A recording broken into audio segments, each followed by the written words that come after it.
जय जय श्री चैतन्य जय नित्यानंद, जय अद्वैत चंद्र जय गौर भक्त वृंद। जय जय श्री चैतन्य जय नित्यानंद, जय अद्वैत चंद्र जय गौर भक्त वृंद। जय जय श्री चैतन्य जय नित्यानंद, जय अद्वैत चंद्र जय गौर भक्त वृंद। तो श्री चैतन्य चरितामृत मध्य लीला अध्याय 12 श्लोक संख्या 185 और 186, प्यार संख्या 185 और 186।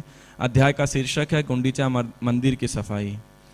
प्रभु कहे पूर्व सिद्ध कृष्ण तोमार प्रीति, तोमा संगे आमा सबार हईल कृष्ण मति। श्री चैतन्य महाप्रभु ने सार्वभौम भट्टाचार्य को कहा, आप अपने पुनर्जन्म से कृष्ण भावनामृत में रहते आ रहे हो। आप कृष्ण से इतना प्रेम करते हो कि आपकी संगति से हम लोगों में कृष्ण भावना विकसित हो रही है।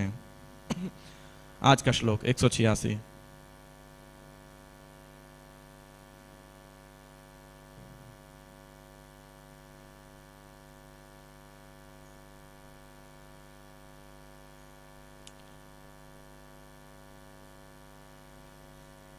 भक्त महिमा बढ़ाईते भक्त सुख दिते, महाप्रभु बिना अन्य नाही त्रिजगते। अनुवाद।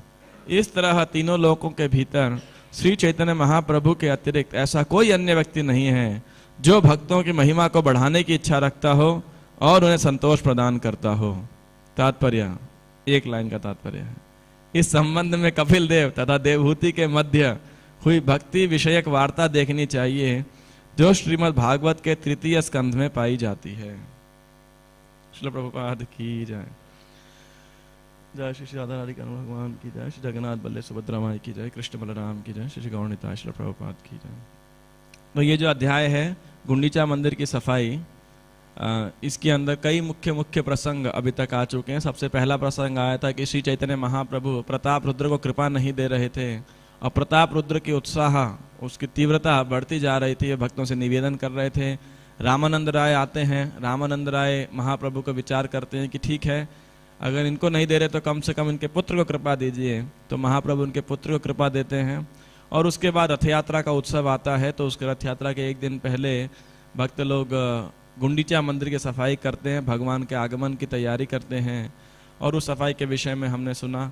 और उसके बाद जब सफाई हो जाती है तो भक्त लोग खूब नृत्य करते हैं, कीर्तन करते हैं। और उसके बाद लगभग पिछले 30-40 पयार, 31 पयार के अंदर जो है प्रसादम लीला, प्रसाद का वर्णन होता है। जगन्नाथ का महाप्रसाद आता है, प्रसाद सर्विंग होता है। और श्री चैतन्य महाप्रभु को स्वरूप दामोदर गोस्वामी और अन्य सब भक्त जो है प्रसाद सर्व करते हैं। और उसी के ऊपर और फिर वार्तालाप चालू होता है प्रसाद लेते लेते सार्वभौम भट्टाचार्य और गोपीनाथ आचार्य के बीच में। और वहीं श्री चैतन्य महाप्रभु हैं। और सार्वभौम भट्टाचार्य जो है गोपीनाथ आचार्य को कहते हैं कि भट्टाचार्य, गोपीनाथ ने बोला कि देखिए पहले ये भट्टाचार्य कैसे थे, सार्वभौम भट्टाचार्य बिल्कुल सूखे ऑयललेस केक के समान, और अब देखिए दिव्य आनंद का भोग कर रहे हैं। तो सार्वभौम भट्टाचार्य कहते हैं पहले मैं अल्प बुद्धि तार्किक था, लॉजिशियन, फिर भी आपकी कृपा से मुझे सिद्धि का यह ऐश्वर्य प्राप्त हुआ है, क्योंकि मैं आपसे संबंधित हूँ, मेरा आपसे एक शारीरिक रिश्तेदारी का संबंध है। सार्वभौम भट्टाचार्य उनके बहनोई थे, गोपीनाथ आचार्य या वैसे वर्षा। तो उनका क्योंकि रिश्ता है तो महाप्रभु ने जो है क्योंकि मैं आपसे संबंधित हूँ इसलिए मेरे पे कृपा किया है। सार्वभौम भट्टाचार्य ने बोला महाप्रभु बिना के हो नाही दयामय। श्री चैतन्य महाप्रभु के अतिरिक्त कितना दयावान कौन हो सकता। उन्होंने कौवे को गरुड़ बना दिया है। भला इतना दयावान कौन हो सकता है। क्यों, कौवा क्या है, काएं करता रहता है, ज़्यादा ऊंचा उड़ भी नहीं सकता, जहाँ गंदगी होती है वहीं आता है। लेकिन गरुड़ एक दिव्य पक्षी है। तो महाप्रभु की कृपा से पहले मैं कौवे के समान तर्क बुद्धि में लगा हुआ था, लेकिन अब भक्ति के आनंदमय दिव्य आकाश में मैं उड़ रहा हूँ। तार्किक श्रीगाल संगे भेऊ भेऊ करी, सेई मुखे एवे सदा कही कृष्ण हरि। पहले मैं सियार के समान भेऊ भेऊ करता जा रहा था, लेकिन अब मैं उसी मुख से जिससे पहले भेऊ भेऊ करता था, अब क्या कर रहा हूं? कृष्णा कृष्णा हरि हरि, इसका उच्चारण कर रहा हूं। और फिर कहते हैं कहाँ बहिर्मुख तार्किक शिष्य गण संगे, कहाँ ये संग सुधा समुद्र तरंगे। कहाँ मैं अभक्त तार्किक शिष्यों की संगति में रहता था, कहाँ अब मैं भक्तों के संग रूपी अमृत के सागर की लहरों में निमग्न हूँ, भक्ति रसामृत सिंधु की लहरों के अंदर मैं निमग्न हूँ। और फिर कहते हैं लेकिन महाप्रभु उनका उत्साह बढ़ाने के लिए भी कहते हैं कि प्रभु कहे पूर्वे सिद्ध कृष्ण तुम्हार प्रीति, कि आप अपने पूर्व जन्म से कृष्ण भावनामृत में रहते आ रहे हो। ऐसे भट्टाचार्य तो बृहस्पति के अवतार हैं, लेकिन फिर भी महाप्रभु ऐसा कह रहे हैं कि पूर्व जन्म से ही आप कृष्ण भावना भावित हैं। आप कृष्ण से इतना प्रेम करते हो कि आपकी संगति से हम लोगों में कृष्ण भावना विकसित हो रही है। तो फिर कविराज गोस्वामी महाप्रभु के इस आचरण के बारे में चर्चा कर रहे हैं। कह रहे हैं भक्त महिमा बढ़ाइते भक्त सुख दिते। किसी चैतन्य महाप्रभु अपने भक्तों को की महिमा को बढ़ाने में क्या है, प्रकाशित करने में क्या है, दक्ष हैं, एक्सपर्ट हैं। और भक्त सुख देते, भक्तों को क्या देते हैं, वे सुख प्रदान करते हैं। कैसे भक्तों की महिमा गान किया जाए, महिमा का वर्णन किया जाए, और कैसे भक्तों को सुख दिया जाए। महाप्रभु बिना अन्य नाहित जगते, और इसके समान महाप्रभु के समान पूरे त्रिभुवन में उनके समान ऐसा कोई दक्ष नहीं है। जैसे आप यहाँ पे श्री नित्यानंद प्रभु और उससे श्री चैतन्य महाप्रभु के चित्र को देख रहे हैं। अब ये एक दीवार थी, है ना, और कुछ रंग थे बस, लेकिन उन रंगों के सही प्रकार से मेल करने से क्या हो गया, अगर देखा जाए तो क्या है ये, आप बोलेंगे नित्यानंद प्रभु हैं, भक्त लोग प्रणाम भी करते हैं, है ना, और लेकिन अगर वैसे देखा जाए तो क्या है ये, कुछ रंगों का मिश्रण है, बस नीला है, सफेद है और अन्य अन्य कई रंग हैं। लेकिन उन रंगों के अनुभवी मिश्रण से क्या है, ये सुंदर नित्यानंद प्रभु का चित्र प्रकाशित हो जाता है, राइट। उसी प्रकार से श्री चैतन्य महाप्रभु एक दक्ष चित्रकार हैं, जो भक्तों के अनेक अनेक रंगों के समान उनके दिव्य गुण हैं, उनको प्रकाशित करने के लिए क्या करते हैं, वे अलग अलग परिस्थिति का परिवेश करते हैं, का निर्माण करते हैं अपने वचनों के द्वारा, परिस्थितियों के द्वारा। जिस प्रकार छोटा हरिदास, यू नो, अब कि महाप्रभु के भक्त इतने महाप्रभु को समर्पित हैं कि यदि महाप्रभु उनसे रुष्ट हो तो क्या है, वे अपने शरीर को भी त्याग सकते हैं। महाराज प्रताप रुद्र पूरे इतने महान राजा, यू नो, लेकिन क्या है, महाप्रभु कह रहे मैं नहीं मिलूंगा इससे, लेकिन वो क्या है, लगे हुए हैं दृढ़ता के साथ में। रामानंद राय प्रद्युम्न मिश्रा महाप्रभु से सुनने के लिए आते हैं कथा कि आप हमें कृष्ण कथा सुनाइए, तो बोले मैं तो खुद रामानंद राय से सुनता हूँ। और रामानंद राय के पास जाते हैं तो वो क्या कर रहे हैं, देवदासियों को अभिनय का जो है प्रशिक्षण दे रहे हैं, उनको स्नान इत्यादि करा रहे हैं। तो ऐसा तो प्रद्युम्न मिश्रा बिल्डर हो गए कि ऐसा क्या हो रहा है। तो महाप्रभु ने पूछा कृष्ण कथा सुने, बोले नहीं नहीं आज बिजी थे। तो महाप्रभु समझ गए कि ये थोड़े अभी जो है क्या है, डिस्टर्ब्ड हैं। लेकिन बोला ये ऐसा पूरे सृष्टि के अंदर केवल ऐसा कार्य कौन कर सकता है, सिर्फ रामानंद राय। तो ऐसे श्री चैतन्य महाप्रभु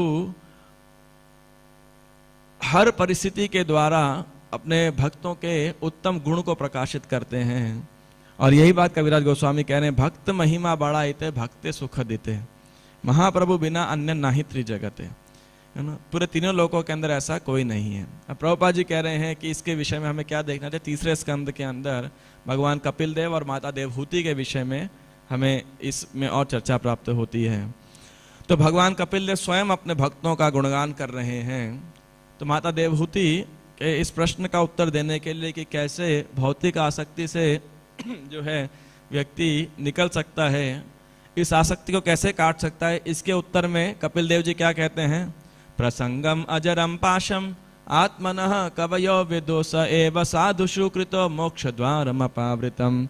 वे कह रहे हैं कि हर विद्वान व्यक्ति जानता है कि भौतिक जगत के अंदर जो भौतिक आसक्ति है वह इस जगत में बंधन का सबसे बड़ा कारण है। लेकिन वही आसक्ति जब भगवान के शुद्ध भक्तों में लगाई जाती है तो क्या होता है? वही आसक्ति मुक्ति का मोक्ष द्वारम अपावृतम, मुक्ति के द्वार को वो खोल देती है। तो भगवान स्वयं कह रहे हैं कि देखिए क्या कीजिए, आप मेरे भक्तों का संग कीजिए। स एव साधु सुकृतो मोक्ष द्वारम अपाकृतम, संग नहीं कीजिए वरन उनसे आसक्ति बढ़ाइए, उनसे प्रशिक्षण प्राप्त कीजिए, है ना। और प्रभुपाद बहुत सुंदर तात्पर्य देते हैं कि यहाँ पे बताया गया है कि अपनी आसक्ति को कहाँ ट्रांसफर करना चाहिए? भगवान के शुद्ध भक्तों के अंदर। और साधु कौन है?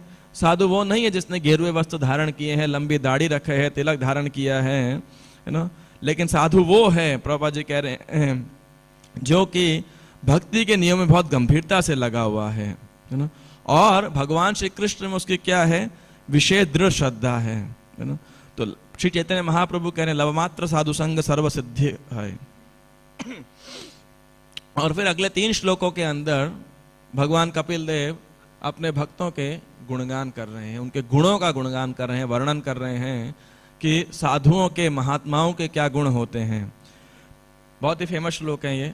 तितिक्षवः कारुणिकः सुहृदः सर्वदेहिनां अजातशत्रवः शान्तः साधवः साधुभूषणः। तो इसमें साधुओं के गौण लक्षण बताए गए हैं, सेकेंडरी कैरेक्टरिस्टिक्स, एक है प्राइमरी कैरेक्टरिस्टिक्स और एक है सेकेंडरी कैरेक्टरिस्टिक्स। जिस प्रकार से कविराज गोस्वामी भी चैतन्य चरितामृत के अंदर वैष्णवों के 26 गुण बताते हैं, तो उसके अंदर 25 गौण गुण है, सेकेंडरी कैरेक्टरिस्टिक्स है, और एक क्या है? प्राइमरी कैरेक्टरिस्टिक्स है। उसी प्रकार से यहाँ सेकेंडरी कैरेक्टरिस्टिक्स बताए गए हैं। और अगले श्लोक के अंदर प्राइमरी कैरेक्टरिस्टिक बताया गया, उनका मुख्य गुण जो है, मयि अनन्य भावेन भक्तिम कुर्वन्ति ये दृढ़ा मत्कृते त्यक्त कर्माणस्त्यक्त स्वजन बांधवः।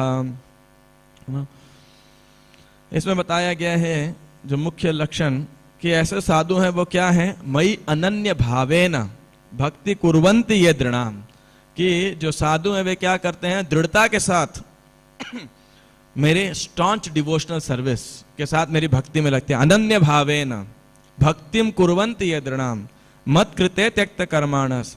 और भगवान के लिए वे क्या करते हैं? सब कुछ त्याग देते हैं। क्या त्याग देते हैं?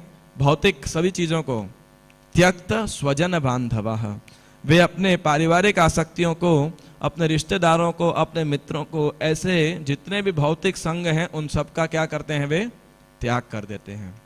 तो मयि अनन्य भावेन, तो ये साधुओं का प्रथम कैरेक्टरिस्टिक है। प्रभुपाद जी फिर आगे इसके तात्पर्य में कहते हैं कि वैराग्य का अर्थ क्या है? एक अर्थ है विशेष राग, अर्थात भगवान से विशेष अनुराग प्राप्त करना, और इसके लिए जो भी प्रतिकूल हो उसका त्याग करना। ये दूसरा पार्ट हुआ वैराग्य का। लेकिन प्रभुपाद जी कह रहे हैं कि वैराग्य, संन्यास जो है तभी सफल माना जाएगा यदि व्यक्ति की सारी जो शक्ति है, his energy, when his energy is employed in the service of the Lord with great austerity, वो साधु है जो अपने मन, वाणी और कर्मों से जो है भगवान की सेवा में निरंतर लगा रहता है। वे अपनी मनुष्य जन्म की शक्ति का अपव्यय नहीं करता है, इसको व्यर्थ नहीं गंवाता है, तभी वैराग्य सफल माना जाएगा। और जो प्राइमरी कैरेक्टरिस्टिक है कपिल देव जी वो बताते हैं, पहला क्या? तितिक्षवः कारुणिकः। प्रभुपाद जी अपने तात्पर्य के अंदर इन शब्दों की परिभाषा करते हैं, और सबसे पहले वे किस शब्द की परिभाषा करते हैं, का वर्णन करते हैं? कारुणिकः।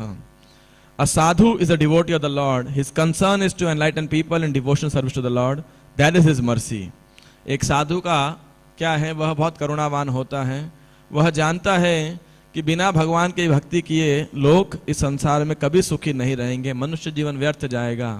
मनुष्य जन्म पाया राधा कृष्ण ना भजिया, जानिया सुनिया विष खाइनु, जानिया सुनिया विष खाइनु। कि मनुष्य जन्म प्राप्त करके आपने भगवान का भजन नहीं किया तो क्या है? जानबूझकर आप क्या कर रहे हैं? विष पान कर रहे हैं। तो ये साधु क्या प्रभुपाद जी क्या कह रहे हैं, इस बात को जानते हुए, इस पे पूर्ण विश्वास रखते हुए जो महात्मा होते हैं, संत हैं, वे क्या करते हैं, घर घर जाके प्रचार करते हैं। क्या प्रचार करते हैं? Be Krishna conscious, be your devotee of Lord Krishna, don't spoil your life in simply fulfilling your animal propensities, human life is meant for self realisation और Krishna consciousness. These are the preachings of a sadhu. You know, प्रति घरे घरे क्या है, नित्यानंद प्रभु को और हरिदास ठाकुर चैतन्य महाप्रभु कहते हैं आप घर घर जाके क्या करो, आप ये भिक्षा मांगो, बोलो कृष्ण, भजो कृष्ण, करो कृष्ण शिक्षा। कि हे जन, आप जो है भगवान श्री कृष्ण का नाम उच्चारण कीजिए, भगवान कृष्ण का भजन कीजिए और कृष्ण की शिक्षा भगवत गीता, श्रीमद् भागवतम इत्यादि का पालन कीजिए, अनुसंधान कीजिए। ये एक साधु जो है लोगों को, जन साधारण को प्रचार करता है। क्यों करता है? क्योंकि साधु, एक असली साधु केवल अपने उद्धार से संतुष्ट नहीं होता। वो खाली स्वार्थी नहीं है कि हमारा उद्धार हो जाए और बाकी जितने लोग हैं वो इस संसार के अंदर सड़ते रहें। नैवो द्विजय पर दुरत्यय वैतरन्यास त्वद्वीर्य गायन महामृतमग्न चित्तः शोचे ततो विमुख चेतस इंद्रियार्थ माया सुखाय भरमुद्वहतो विमूढ़ान। श्री प्रहलाद महाराज नरसिंहदेव को प्रार्थना करते हुए क्या कह रहे हैं? नैव द्विजय पर दुरत्यय वैतरन्यास त्वद्वीर्य गायन महामृतमग्न चित्ताः। कि देखिए, मुझे कोई भय नहीं है इस संसार को पार करने का, मुझे कोई भी चिंता नहीं है, कोई भय नहीं है। क्यों नहीं है? क्योंकि मेरा मन सदैव त्वद्वीर्य गायन महामृतमग्न चित्तः, आपके गुणगान करने में पूर्णतः मेरा चित्त क्या है? मग्न है, फुल्ली एब्जॉर्ब्ड। लेकिन फिर भी हे प्रभु, एक मेरी चिंता का कारण है। क्या कारण है? शोचे ततो विमुख चेतस इंद्रियार्थ। माया, कि जो लोग आपको भूल करके और इस संसार बंधन में लगे हुए हैं, उनको सोच करके मुझे बड़ी चिंता होती है, उनके लिए मुझे शोक होता है कि इनका उद्धार कैसे होगा। दिन रात गधे के समान वे क्या कर रहे हैं? माया सुखाय भरम उद्वहतो विमूढ़ान। कि वे विशेष मूर्ख लोग गधे के समान इस माया रूपी सुख को जो है ढो रहे हैं। तो मैं उनके लिए मुझे शोक होता है और मैं इसलिए यहाँ रह करके प्रचार करना चाहता हूँ। मैं अकेले भगवत धाम नहीं आना चाहता, सबको लेकर आना चाहता हूँ। यही हम देखते हैं, शिला प्रभुपाद का भी यही मूड था। प्रभुपाद जी से एक बार एक शिष्य ने पूछा कि Prabhupada, you know, one day by preaching whole world will be Krishna conscious. तो प्रभुपाद जी ने बोला हम चंद्रमा पे जाके प्रचार करेंगे, है ना। तो प्रभुपाद का जो थिंकिंग है इतना बड़ा था, है ना, कि कोई भी व्यक्ति ब्रह्मांड में जो है भगवान की कृपा से बच ना पाए। तो इसी के लिए प्रभुपाद जी कह रहे हैं, पिछले श्लोक के तात्पर्य में एक महत्वपूर्ण बात बोल रहे हैं कि एक साधु का, तो साधु के संग से कुक्कुर, एक कुत्ते का भी उद्धार हो जाता है। और इसका सबसे ज्वलंत उदाहरण कौन है? शिवानंद सेन, कि उन्होंने एक कुत्ते को शरण दिया और उसका उद्धार हो गया। कि महाप्रभु अपने हाथ से उसे नारियल की गिरी खिला रहे हैं, आप सोचिए। और सबके देखते देखते वह कीर्तन नित्य करते हुए भगवत धाम वापस चला गया। प्रभुपाद जी कोट कर रहे हैं इस प्रकार से पिछले श्लोक के अंदर, पिछले से पिछले श्लोक के अंदर, यू नो, कि इसीलिए कि जो है भगवान के शुद्ध साधुओं के संग का फायदा प्रत्येक व्यक्ति को उठाना चाहिए। अब कारुणिकः, कि जो साधु है बहुत करुणावान होते हैं, लोगों को कृपा करते हैं, भगवान श्री कृष्ण की शिक्षा प्रदान करते हैं। और ऐसा करने के लिए उसे क्या करना पड़ता है? साधु को ऐसा नहीं होता कि सब लोग उसको माला पहनाने के लिए तैयार हैं, स्वागत करने के लिए तैयार हैं, हाँ आइए हम तो आप ही का इंतजार कर रहे थे और दीजिए माला, हम माला करेंगे। ऐसा नहीं है। इसके लिए उसको बहुत सारे विरोधी तत्वों का सामना करना पड़ता है। प्रचार करते समय लोग चुनौती देते हैं, चुनौती प्रश्न पूछते हैं। एक बार प्रभुपाद जी, आई थिंक, मुझे पूरा याद नहीं, शायद फ्रांस की घटना है या अमेरिका में किस जगह घटना है, तो प्रभुपाद जी ऊंचे व्यासासन में बैठे थे और काफी मात्रा में लोग उनके प्रवचन सुनने के लिए आए थे। और प्रभुपाद ने ब्राह्मण, क्षत्रिय, वैश्य, शूद्र इनके विषय में और वर्णाश्रम के विषय में चर्चा किया उसके अंदर। और जब पूरा प्रवचन समाप्त हो गया तो एक युवक ने उनको चुनौती दिया प्रभुपाद ने, you are speaking about intellectual class, mercantile class and administrative class and labour class, which class are you from? है ना, कि आप कौन है ब्राह्मण क्षत्रिय वैश्य शूद्र में, आप कौन सी क्लास में आते हैं। प्रभुपाद जी ने बड़ी नम्रता से क्या बोला, I am the 5th class servant of all. Prabhupada ji ने बोला कि मैं जो हूँ उन चारों ब्राह्मण क्षत्रिय वैश्य क्या हूँ, दास हूँ, 5वीं श्रेणी का हूँ। तो ऑफ कोर्स इसको दोनों एंगल से देखा जा सकता है, प्रभुपाद की स्वाभाविक नम्रता और प्रभुपाद जी के उत्तर देने की कला, दोनों दृष्टिकोण से देखा जा सकता है। लेकिन एक कहने की बात है कि जो पॉइंट मैं कहना चाहता हूँ वो यह है कि साधु के प्रचार में कोई जो है उसका जीवन कोई, it's not going to be bed of roses, कोई साधारण नहीं होने वाला, उसको बहुत सारी चुनौतियों का सामना करना पड़ता है। प्रभुपाद उदाहरण देते हैं जीसस क्राइस्ट का, उनका प्रचार करने का उन्होंने क्या किया गया, उनकी क्या गलती थी, एक ही कसूर था, बस उनको सूली पे लटका दिया। हरिदास ठाकुर का क्या कसूर था, केवल नाम जप कर रहे थे, 22 बाजारों में उनको पीटा गया। तो जो है साधु जब प्रचार करता है उसे बहुत टॉलरेंट होना पड़ता है। उदाहरण दिया जाता है, जैसे अभी कार्तिक मास में हम लोग दिए जलाया करते हैं, बड़ी बड़ी मोमबत्तियां हैं हमारे सामने और अंधेरा कर दिया जाता है, तो ये मोमबत्ती और दिया रोशनी प्रदान करता है, लेकिन रोशनी प्रदान करने में होता क्या है, वो मोमबत्ती स्वयं जल जाती है, स्वयं पिघल जाती है, वह दिया स्वयं जल जाता है। तो एक प्रचारक को यदि आप प्रचार कर रहे हैं, प्रचार करना चाहते हैं, तो जलने के लिए तैयार रहिए, क्योंकि वैष्णव पर दुख दुखी है। दूसरों के दुख को समाप्त करने के लिए यदि कुछ कष्ट सहन करना भी पड़े, चाहे वो शारीरिक हो, मानसिक हो, चाहे वाणी का कष्ट हो, एक भक्त को सदैव करना चाहिए। उससे निश्चित रूप से हो सकता है बद्ध अवस्था के अंदर, एक साधक की अवस्था के अंदर हम कुछ विचलित हों, लेकिन इसके लिए प्रचार का कार्य नहीं छोड़ना चाहिए कि नहीं नहीं क्योंकि मैं विचलित हो रहा हूँ, यह परिणाम हमको भुगतना ही पड़ेगा, है ना। आपकी कोई गलती नहीं होगी तभी भी,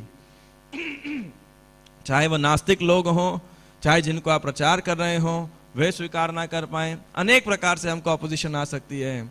और प्रभुपाद जी का स्पिरिट ये था, जब अपोजिशन आए तो क्या समझना चाहिए, आपका प्रचार सफल हो रहा है ना, कि लोग आपके प्रचार को गंभीरता पूर्वक ले रहे हैं। हालांकि प्रभुपाद इस बात से बड़े डिस्टर्ब हुआ करते थे जब भारतवासी, प्रभुपाद के भारत के समय में उनको CIA एजेंट माना जाता था सब विदेशी भक्तों को, और वीजा इत्यादि नहीं दिया था। प्रभुपाद ने भरसक प्रयास किया उनके लिए, इंदिरा गांधी से मिले प्रभुपाद जी, उनका एक मुख्य कारण इंदिरा गांधी से मिलने का ये था।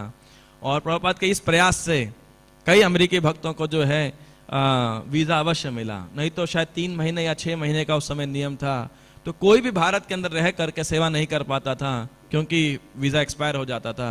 सिर्फ जो कॉमनवेल्थ कंट्रीज थी, ब्रिटेन इत्यादि, जो उनके एलीज थे, वहां के भक्तों के लिए उस समय कोई वीजा का नियम नहीं था यहाँ पे, वो इनडेफिनेटली यहाँ रह सकते थे। आज के समान नहीं है, लेकिन उस दौरान ये नियम था। तो अधिकांश भक्त जो वृंदावन में सेवा करने के लिए आए या टिके, लंबे समय सेवा की, दे वर फ्रॉम ब्रिटेन और इस पर कॉमनवेल्थ कंट्रीज से, मुझे और कंट्रीज के नाम नहीं याद हैं, लेकिन ऐसी कंट्रीज के लोग थे, वो उन्हें रुक करके जो वृंदावन मंदिर खासकर इस्टेब्लिश किया और वहाँ पे लंबे समय तक सेवा की। आज भी उनमें से कुछ भक्त कर रहे हैं सेवा। तो प्रभुपाद को इस बात का बड़ा दुख होता था कि ये शुद्ध वैष्णव हैं, शुद्ध वैष्णव का पथ अनुगमन कर रहे हैं, लेकिन फिर भी इनको इस प्रकार संदेह की दृष्टि से देखा जा रहा है। और यहाँ तक इतना भी हुआ था कि फिल्म बन गई थी। ये देवानंद जिन्होंने फिल्म बनाई थी, ये वास्तविकता में लाइफ मेंबर थे, इस्कॉन के लाइफ मेंबर थे, और भक्तों ने संग किया इन्होंने, जो है ये मैंने पुस्तक में पढ़ा था इसके अंदर, chasing the rhinos by Shyam Sundar Prabhu बता रहे हैं। और बाद में उन्होंने यही जो है इसके ऊपर मूवी बना दिया इस प्रकार से कि भक्त लोग चिलम इत्यादि ले रहे हैं और दम और इत्यादि। तो एनीवे जो भी है, इस प्रकार से आजकल तो देखिए आप मीडिया के ऊपर, बाप रे क्या क्या सनातन धर्म और इत्यादि के ऊपर इतना गंध जो है प्रचार किया जा रहा है, लोग खुलेआम इसका मजाक उड़ाते हैं और बस सही है, बाद में क्षमा मांग लो, खत्म बात, है ना। तो ये दुर्भाग्य की बात है, लेकिन फिर भी जो है तो आपको ऐसी अपोजिशन का फेस करना पड़ेगा अवश्य, है ना। तो और वृंदावन के अंदर भी बहुत अपोजिशन, अंग्रेज मंदिर तो आज तक, अब जाके थोड़ा शायद कम हुआ है, पिछले 10-15 सालों के अंदर आज भी अंग्रेज मंदिर बोलते हैं, लेकिन फिर भी कम हुआ है। लेकिन पहले तो ये एक नोटोरियस हो गया था शब्द, अंग्रेज मंदिर, अंग्रेज मंदिर। कृष्ण बलराम का अंग्रेज थोड़े ही है, लेकिन फिर भी। तो तितिक्षा व कारुणिक, फिर प्रभुपाद कह रहे हैं सुहृदः सर्वदेही नाम। तो एक साधु को वो जो है बहुत टॉलेंट है। प्रभुपाद कह रहे हैं सुहृदः सर्वदेही नाम, सभी जीवों का जो है साधु क्या है, शुभ चिंतक है। और यहाँ प्रभुपाद जी कह रहे हैं एक कुत्ते का भी, जिस प्रकार शिवानंद सेन का उदाहरण देते हुए प्रभुपाद जी कह रहे हैं, he is not only a well wisher of human society but a well wisher of animal society as well. सर्वदेही नाम की जो है एक असली साधु वह सभी जीवों के उद्धार के विषय में सोचता है, फिर चाहे वो चूहे हो, चाहे वो पंजाबी बाग के मच्छर क्यों ना हो, है कि नहीं। कि वो आतताई जैसे लगते हैं जो सदैव परेशान करते हैं, लेकिन फिर भी एक साधु जो है उनके भी हित के बारे में से सोचना चाहिए, सोचता है, यू नो। तो साधु जो है ना। और प्रभुपाद जी फिर आगे कह रहे हैं, sadhu therefore means a follower of the spiritual scriptural injunctions and a devotee of the Lord. अजात शत्रवः शांतः, वह भगवान का भक्त है, इसलिए क्या है, वह शांत है। मुक्ति भुक्ति सिद्धि कामी सकले अशांत, कृष्ण भक्त निष्काम अतएव शांत। ये जो है भगवान का भक्त क्या है, शांत है, प्रशांत है, विशेष रूप से प्रकृष्ट रूपेण शांत, उसका मन सदैव शांत रहता है। और अजात शत्रवः, अजात शत्रवः, अभी तो हमने चर्चा किया कि एक साधु को भी प्रचार करते हुए कई विरोधी तत्वों का सामना करना पड़ सकता है, फिर आप कह रहे हैं उसका कोई शत्रु नहीं है। युधिष्ठिर महाराज के विषय में चर्चा आती है कि वह अजात शत्रु थे, लेकिन फिर दुर्योधन इत्यादि कौन थे, प्रहलाद महाराज अजात शत्रु थे, तो हिरण्यकशिपु कौन था। इसका अर्थ यह है कि एक शुद्ध भक्त की चेतना में वह किसी को अपना शत्रु नहीं मानता। लोग उसे अपना शत्रु मान सकते हैं, लेकिन वह किसी का शत्रु नहीं मानता, चाहे लोग उसे शत्रुता पूर्वक क्यों ना डील करें, इसलिए वह अजात शत्रु होता है। तो यह साधु के गुण हैं। और कपिल देव भी देवहूति माता को अपने भक्तों के इन विशेष गुणों के बारे में क्या कर रहे हैं, बतला रहे हैं, क्योंकि भगवान अपने भक्तों के इन गुणों को बहुत रिलिश करते हैं कि देखिए मेरे भक्त कितने महान हैं कि वे मेरे लिए जो है इतना त्याग करने को के लिए तैयार हैं। साधु का अर्थ यही है जो भगवान की मई अनन्य भावे न, अनन्य भाव से भगवान की भक्ति करे और अपने गोल के अंदर वह फिक्स्ड है कि मुझे भगवान को, अपने आचार्यों को प्रसन्न करना है, और इसी के लिए वह निरंतर 24 घंटे प्रत्यक्षण ये कार्य करने का प्रयास करे, चाहे इसमें प्रसन्नता हो, चाहे इसके अंदर कभी निराशा हो। वह तो भौतिक जगत में है तो ये दोनों होगा, सफलता असफलता, सुख दुख, हानि लाभ, मान अपमान, ये तो हमको प्राप्त अवश्य होगा, लेकिन भगवान की सेवा एक साधु को कभी नहीं छोड़नी चाहिए, वो अनन्य भाव से करनी चाहिए। और कैसे कर सकते हैं, इसके लिए कपिल जी बता रहे हैं कि साधु लोग करते क्या हैं। मदाश्रया कथा मृष्टा शृण्वन्ति कथयन्ति च तपन्ति विविधास्तापा नैतान् मद्गत चेतसः engage constantly in chanting and hearing about me. मदाश्रय कथा मृष्टा, वे क्या करते हैं साधु, सदैव मेरी कथा का आश्रय ग्रहण करते हैं, मेरे नाम का ग्रहण करते हैं। शृण्वन्ति गायन्त कथयन्ति च, वे इसका श्रवण करते हैं और इसका कथन करते हैं भगवान के विषय के अंदर। ये नहीं कि प्रजल्पा करते हैं, लेकिन भगवान की विविध लीलाओं का, भगवान के विविध गुणों का वे चर्चा करने का प्रयास करते हैं। तपन्ति विविधास्तापा नैतान मद्गत चेतसः, और ऐसा करने के कारण क्योंकि उनका चेतना भगवान श्री कृष्ण के दिव्य नाम रूप गुणिना में लगी हुई है, वे कभी भी जो है नैतान मद्गत जो है तपन्ति विविधास्तापा, वे इस भौतिक जगत के 3 तापों से परेशान नहीं होते हैं। तीनों ताप सबको प्राप्त होने वाले हैं, चाहे वे भक्त हो चाहे अभक्त हो, लेकिन भक्त उसके सामने एक सुरक्षा कवच रख सकते हैं। कैसे, अपनी चेतना को भगवान श्री कृष्ण के अंदर लगाने का अभ्यास करके, और यही एकमात्र चीज है जो हम अपने साथ कर सकते हैं। मैं पिछले 2 दिन से भक्ति माधुरी गोविंद स्वामी महाराज को मिलने के लिए जा रहा हूँ आईसीयू के अंदर, पूरे शरीर में नाक से उनको फीड दिया जा रहा है, ट्यूब लगाया हुआ है ना। हालांकि इज फुल्ली कॉन्शियस, पूरा चेतन है, पहचान रहे हैं, सुन रहे हैं, और क्योंकि यहाँ पे पाइप डाला हुआ है तो वो बोल नहीं सकते, ओरेटर लगाया जाता है जहाँ लिप रीडिंग करना पड़ता है, तो हम उनको टैब पे लिख करके, कोई चीज़ नहीं समझ आती है तो लिख के पूछते हैं। लेकिन प्रभुपाद का कल चैंटिंग बॉक्स उनका बैटरी खत्म हो गया था, मैं जब लेके गया तो तुरंत he became very absorbed, yes very good, you know. उनको ये ध्यान है कि मेरे उनके पास में वहाँ 2 शालिग्राम रखे हुए हैं, उनको ऑफरिंग हो रहा है कि नहीं हो रहा है, उसके लिए वो कंसर्न है उस परिस्थिति के अंदर। और वैसे तो बीच में ऑफकोर्स शारीरिक उनको बहुत वेदना भी हो रही है, मानसिक भी वहाँ परेशानी रहती है, तो मैं सोचा अभी क्या किया जाए। तो हमें और भी भक्त थे जो टर्न बाय टर्न, तो हमने सोचा महाराज को अलग अलग जो है कथाएं सुनाते हैं और दर्शन कराते हैं अलग अलग विग्रहों का। तो महाराज पूरा आंख खोल करके हर डिटेल का पूरा टॉप टू बॉटम जो है दर्शन किया करते हैं। यही एक भक्त की, जब शारीरिक रूप से आप कुछ नहीं कर सकते, आप पूर्णतः निर्भर हैं दूसरों के ऊपर, लेकिन ये जो चेतना है ये महत्वपूर्ण है, जिसके लिए वृद्धावस्था सब लोगों को आएगी, कष्ट सबको आएगा, लेकिन इस चेतना को हम विकसित करना यही हमारा एकमात्र धन है, जो है यही हमारा एकमात्र अभ्यास होना चाहिए। अंते नारायण गति, क्या है, अंते नारायण स्मृति ही एतावान सांख्य योगाभ्याम स्वधर्म परिनिष्ठया जन्म लाभ पर पुंसाम अंते नारायण स्मृति ही, कि हम अंत समय भगवान श्री कृष्ण को याद कर सकें, भगवान श्री कृष्ण बलराम को याद कर सकें, यू नो, क्योंकि शरीर तो एक बार नश्वर है ही है और ये साधु गुण है, और यदि इस मनुष्य जीवन का हम सदुपयोग करते हैं तो ये हमारे जीवन का वास्तविक कीर्ति है, वास्तविक यश है।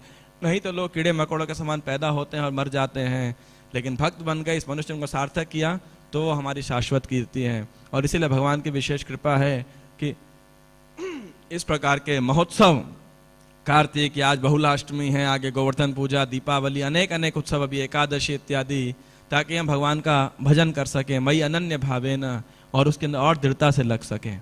ये हमारा प्रयास होना चाहिए, यही मनुष्य जन्म की सार्थकता है। और आज का दिन विशेष है, जिसके लिए हम श्रीमती राधा रानी से, भगवान श्री कृष्ण से प्रार्थना कर सकते हैं कि हमें कृपा अवश्य प्राप्त हो, और गंभीरता से कुछ अपने जो भी हमने नियम लिए हैं, चाहे कार्तिक के लिए पूरे जीवन के, अपने दीक्षा के नियमों को और अन्य नियमों को और गंभीरता से पालन करने का हम प्रयास कर सकते हैं।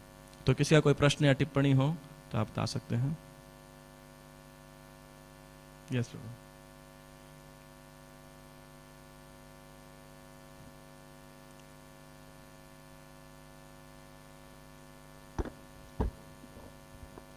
थैंक यू भैया आपकी बहुत अच्छी क्लास के लिए। जो आपने लास्ट वर्ड्स लिया कपिल देव की शिक्षाओं में से, जिसमें कपिल देव कह रहे हैं कि मेरा भक्त मेरे श्रवण कीर्तन में आश्रित रह के जो अलग अलग प्रकार के कष्ट हैं उससे ऊपर आ पाते हैं। लेकिन मेरा प्रश्न ये था कि हम अपने जीवन में देखते हैं कि जब कष्ट आते हैं तो श्रवण कीर्तन से कष्टों से ऊपर आना तो बहुत बड़ी बात लगती है, श्रवण कीर्तन में रुचि नहीं होती कि कष्ट में इतना व्यक्ति परेशान हो जाता है। तो हालांकि प्रिंसिपल ये है कि भगवान की चिंतन से हम भौतिक कष्टों से ऊपर आ पाते, तो कैसे हम इसमें अपने आप को अब्जॉर्ब कर सकते हैं उसमें? अगला श्लोक, त एत साधव साध्वी सर्व संग विवर्जिता संगस्तेश्वत्ते प्रार्थ्य संग दोपहरा हिते। ये मेरे महान भक्तों की जो कि भौतिक आसक्ति से, भौतिक संग से रहित हैं, उनके गुण हैं। You must seek attachment to such holy man, for this counteracts the pernicious effects of material attachment. है ना, कि ऐसे महान भक्तों के साथ में आसक्ति हो तो वह भौतिक संग दूर कर सकती है। और इसके अगला श्लोक क्या है? सताम प्रसंगान मम वीर्य संविदो भवन्ति हृत्कर्ण रसायना कथा तज्जोषणादाश्वपवर्ग वर्तमनि श्रद्धा रतिर्भक्तिर अनुक्रमिष्यति। फेमस वर्ष है कि भक्तों के संग से, इसीलिए भक्तों के संग में ऐसा कल्चर हमें प्रयास करना चाहिए जहाँ पे हम एक दूसरे को कृष्ण का स्मरण करा सकें, है ना। और बाकी जैसा आपका प्रश्न है, निश्चित रूप से जीवन में जब कष्ट आते हैं तो कष्टों से दूर उभरना तो बात, श्रवण कीर्तन में रुचि कम हो जाती है और वो प्रॉब्लम मैग्नीफाई हो जाती है। यही हमारा अभ्यास है ना। जो सफल भक्त हैं वो, उनके जीवन में बहुत समस्याएं आती हैं, समस्याओं को वो डील भी करते हैं, नेगेट नहीं करते हैं, लेकिन उतना ही डील करते हैं जितना डील किया जा सकता है।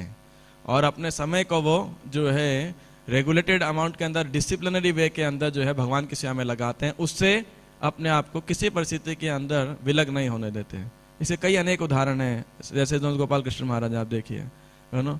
अब अनेक परिस्थिति आती है, उनको हेल्थ का भी इतना पीछे प्रॉब्लम है, लेकिन आप देखिए उनके जो नियम है, डीटी वर्शिप हो, अपने डीटीज हैं, जब करना है, प्रॉपर लेक्चर सुनना है ना, उसमें फुल्ली एंगेज रहेंगे। अब खाली होंगे तो क्या करेंगे? एक आरती और करके आ जाता हूँ, है ना। पूछेंगे शाम को आरती कितने बजे है ना, मैं करना चाहता हूँ। सुबह नहीं किया तो शाम को करें, सुबह भी कर लिया। आज देखिए मायापुर जाएंगे, सुबह 5-7 में देखेंगे, लेकिन वो तो सब देखते हैं मंगल आरती में, लेकिन शाम को आप नहीं देखेंगे। रोज शाम को परिक्रमा से आने के बाद भी कौन किसकी आरती करते हैं? नरसिम्हा देव की आरती करते हैं रोज महाराज। वो कोई नहीं जानता ऐसा है। क्यों? जो एक्सपर्ट डिवोटी है वो जानते हैं कैसे भगवान के श्रवण कीर्तन और इन सेवाओं के अंदर वो लगा रहे, है ना। इसके लिए हमें बहुत फोर्स करना पड़ता है। और जितने भी उन्नत भक्त हैं वे जानते हैं समस्याएं तो आप प्रचार करेंगे तो अवश्य आएंगी, लेकिन चाहे शरीर से आए, चाहे मन से आए, चाहे आदि दैविक, आदि भौतिक, आदि आत्मिक, लेकिन अपने ऐसे नियम रघुनाथ दास गोस्वामी ने राधा कुंड को एस्टैब्लिश किया था। आप देखिए, आई थिंक 2000 दंडवत विग्रहों को या और 1000 दंडवत वैष्णवों किया करते थे प्रत्येक दिन, ऐसा, है ना। उन्हीं के विषय में आता है। और कितना वो भजन किया करते राधा कुंड के तट के ऊपर। और जब उनके मन में विचार आया ऐसा कि राधा कुंड और श्याम कुंड को वो करना चाहिए, मतलब प्रॉपरली बिल्ड करना चाहिए, तो धिक्कारने लगे, अरे कहाँ मैं राधा कृष्ण भजन करने लगा हूँ। और आप सोचिए उन्होंने भजन किया तो हुआ क्या? एक सेठ बद्रिकाश्रम जा रहा था बहुत सारा धन देने के लिए, और उसके सपने में भगवान बद्री विशाल आते हैं, बद्री नारायण, और क्या कहते हैं कि मेरे लिए मत लाओ, आप यहाँ ब्रज में जाओ, वहाँ राधा अरिष्ट ग्राम में रघुनाथ दास गोस्वामी हैं, उनको सारा धन दे दो। आप सोचिए, फंड कलेक्शन करना है तो सबसे बेस्ट तरीका है ध्यान पूर्वक भजन कीजिए, भगवान किसी के सपने में आएंगे, आपको चेक दे देंगे, है ना। तो पॉइंट ये है कि ये हम अभी क्योंकि प्रारंभिक अवस्थाओं के अंदर हैं तो हम चिंताओं को बढ़ा लेते हैं, राइट, है ना। लेकिन और ये स्वाभाविक भी है ना, लेकिन इससे ऊपर उठ करके हमें अपनी चेतना को भगवान श्री कृष्ण में लगाना है। इसके लिए हमें अभ्यास करना पड़ेगा, तरीके निकालने पड़ेंगे कि कैसे हम अधिक से अधिक कृष्ण भावना भावित रह सकते हैं। और विशेषकर श्रवण कीर्तन जो हमने किया है या करते हैं करें, और करने के बाद में उसको मेडिटेशन अवश्य करें। हरे कृष्ण। जय ग्रंथराज श्रीमद् भागवतम की जय, श्री चैतन्य चरितामृत की जय, श्री बहुलाष्टमी महोत्सव की जय, निताय गौर प्रेमानंदे हरि हरि बोल। हरे कृष्ण। ऑल